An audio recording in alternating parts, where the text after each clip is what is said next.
পরিচালক সত্যজিৎ রায়ের কয়েকটি উক্তি।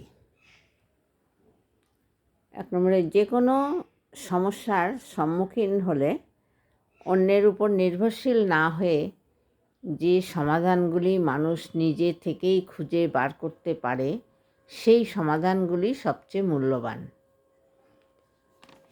2 নম্বর, উনি বলেছেন, আমি অনুভব করি যে নায়কের ছাঁচে থাকা মানুষের তুলনায় রাস্তায় থাকা সাধারণ মানুষকে পরীক্ষা নিরীক্ষা করা অনেক বেশি চ্যালেঞ্জিং।